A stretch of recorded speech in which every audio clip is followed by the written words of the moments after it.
The Father reached his hand into the heavens and pulled down 7 stars, and one by one he set them on the brow of Hugo of the hill to make a glowing crown. The maid brought him forth a girl as supple as willow, with eyes like deep pools, and Hugo declared that he would have her for his bride. So the mother made her fertile, and the crone foretold that she would bear the king 44 mighty sons. The warrior gave strength to their arms, whilst the smith wrought for each a suit of iron plates. But sadly, the gods no longer walk the earth among us, and you can see what a mess we've made of their creation since. Yet we have hope. The gods didn't abandon us in silence, but gave us their holy words to guide us, collected in the oldest and holiest text of the faith of the 7, the 7-pointed star.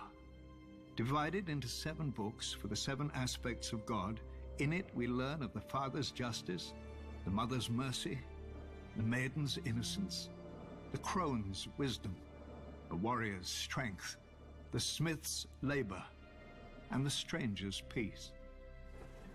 It is a long book. Many never read it in its entirety, even if they could. When the Andals first sailed for Westeros, filled with divine fire, every warrior carved a 7-pointed star into his body, for even that was easier than carving its namesake into his mind. Though one could perhaps argue that it wasn't the warriors, but the septons and septors, armed with the holy text of the 7-pointed star, who truly conquered Westeros.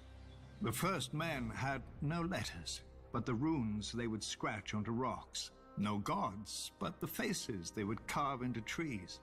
But then came our holy men and women among them, bearing the very words of the gods under their arms.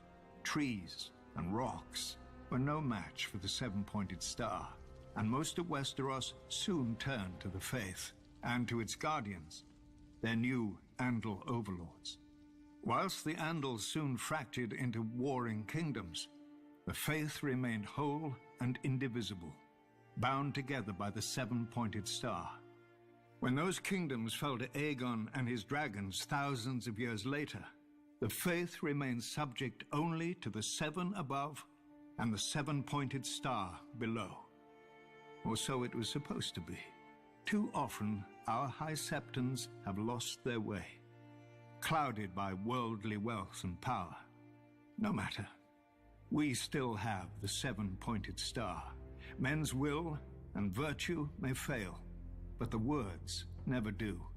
As men bow to their lords and lords to their kings, so kings and queens must bow before the 7 who are one. The knees of the powerful work the same as the knees of the weak, and were given to all for the same purpose, to bend before the gods, or break in the bending.